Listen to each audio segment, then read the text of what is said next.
Minister is not making a full statement to Parliament today. No Prime Minister, Labour or Conservative, has failed to make a statement to the House in person after committing to the deployment of British troops. His comments about making a statement in due course, quite frankly, are not good enough. It shows a fundamental lack of respect for all of us here and the people we represent. Mr. Speaker, the US is Britain's closest military ally. However, we are clear that the sovereignty of Greenland is sacrosanct. So can the Prime Minister tell us what influence is he bringing to bear with the US administration to ensure that is respected? Prime Minister. Mr. Speaker, let me be very clear about what was agreed yesterday, because military plans were drawn up some months ago and I've updated the House in relation to that. Yesterday was a political declaration that sits under those military plans. If there were to be deployment, there would have to be a legal instrument. Mr. Speaker, deployment would only be after a ceasefire to support Ukraine's capabilities, to conduct deterrent operations, and to construct and protect military hubs. Mr. Speaker, there will be a statement to the House at the earliest opportunity. It could hardly be an opportunity. They claim they want to know about this and they're trying to shout me down.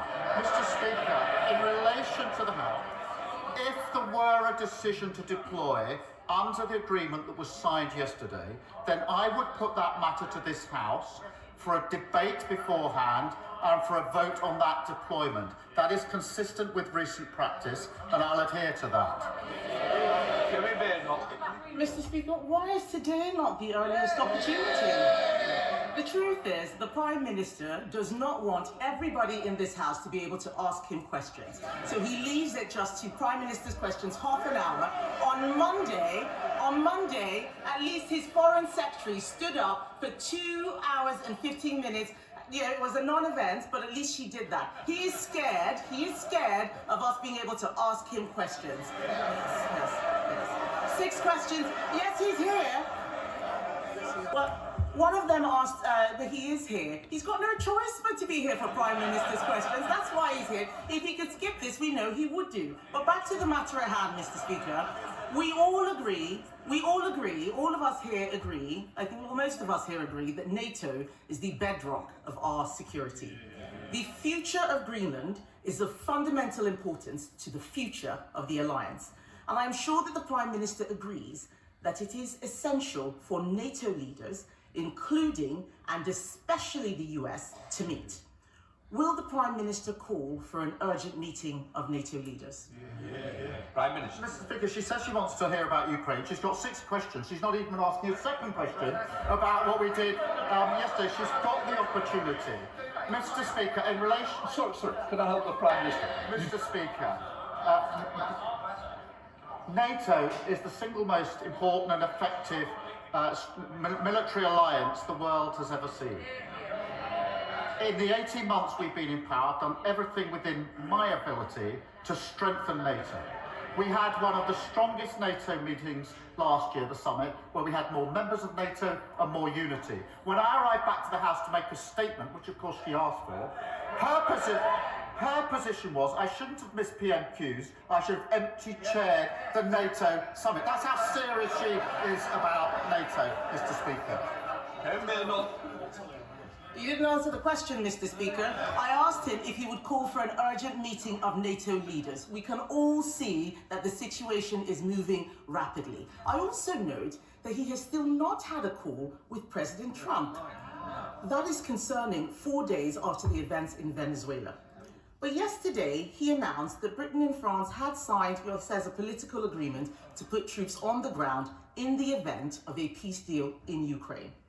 So given the Prime Minister is not making a statement about that deployment of British troops abroad, one of the most serious decisions a government and a parliament can take, irrespective of what he says, can he at least confirm how many troops would be sent to Ukraine and whether they would be in a combat role? Prime Minister. Mr. Speaker, I was with NATO allies yesterday, all day, in which we were discussing security in Europe, in particularly security guarantees for Ukraine, and we made significant progress. And I'm glad that she has welcomed that. Of course, I will speak to President Trump. I spoke to his senior advisors yesterday. We were with them all day. But Mr. Speaker, she asked me about the deployment. We released the statement yesterday. It's clear from that, but I will be clear with the House that there would only be deployment after a ceasefire. It would be to support Ukraine's capabilities. It would be to conduct deterrence operations and to construct and protect military hubs. The number will be determined in accordance with our military plans, which we are drawing up and looking to other members to support. So the number I will put before the House before we were to deploy, but I'll do more than that. If we went as far as a legal instrument to deploy, which would be necessary, I would then have a debate in this House so all members could know exactly what we're doing, make their points of view, and then we would have a vote in this House on the issue, which to my mind is the proper procedure in a situation such as this. Mr. Speaker, it is clear that the Prime Minister either does not have the detail or does not want to give us the detail. Yes. But this is important. He should be calling an urgent meeting of NATO leaders. He should have spoken to President Trump by now. This is important because if any such peace deal is breached, we would be in direct conflict with Russia. If the Prime Minister is committing troops, he must give more detail on how he intends to ensure our armed forces are fully resourced. Before the budget, the Prime Minister said it was his ambition to spend 3% on defence in the next Parliament. That could be as late as 2034. It is time to move from ambition to commitment. We have now had the budget. So can the Prime Minister now tell us in what year will the UK spend 3% of GDP on defence? Prime Minister.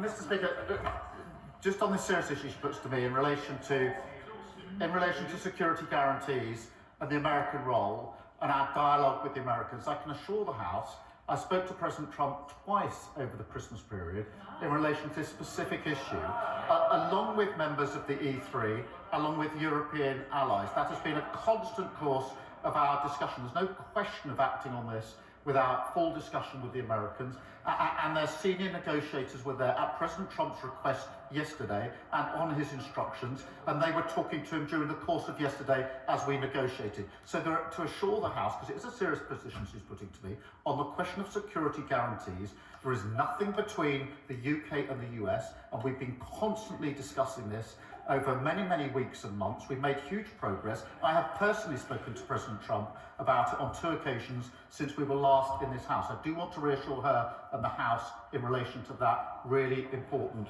issue. In relation to defence spend, I'm proud that we're investing to keep our country safe. We have increased the defence spend. That's provided for in the budget. It's the biggest sustained increase in defence spending since the Cold War, and that means, Mr. Speaker, better kit, better housing for our forces, and better defence as an engine for growth. Mr. Speaker, that does compare to their record. Ben Wallace, who was on the radio this morning, the longest serving Conservative Defence Secretary, admitted that on their watch the armed services had been, in his words, hollowed out. And our defence...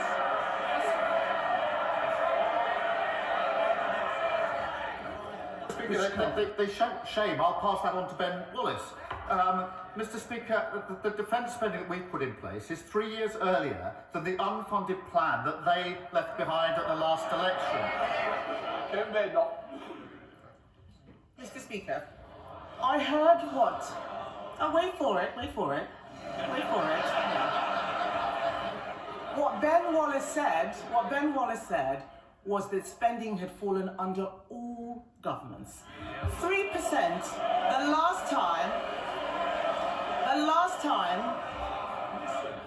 Mr. Speaker, the last time spending was at 3% was under a Conservative government. And yes, while we welcome while we welcome the increase, something that we supported, can I remind the House that this is a man who sat in the shadow cabinet and tried to make Prime Minister a man who said we shouldn't even be in NATO at all. So I don't need to take any lectures from him.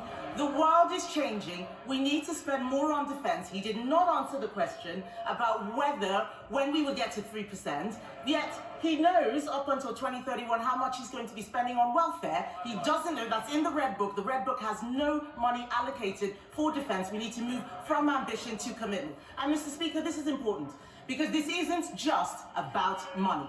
If the Prime Minister is deploying troops to Ukraine, those troops need to know that we have their backs. Last week, 7 former SAS commanders, 7 former SAS commanders warned that Labour's Northern Ireland Troubles Bill will wreck our special forces. Not me, that's the SAS. In November, 9 retired 4-star generals warned that his bill was a direct threat to national security. And even his own Northern Ireland Veterans Commissioner has said our veterans are being treated worse than terrorists. So, Mr. Speaker, is it not madness to be putting veterans in the dock for serving their country at the same time he is deploying today's soldiers into Ukraine?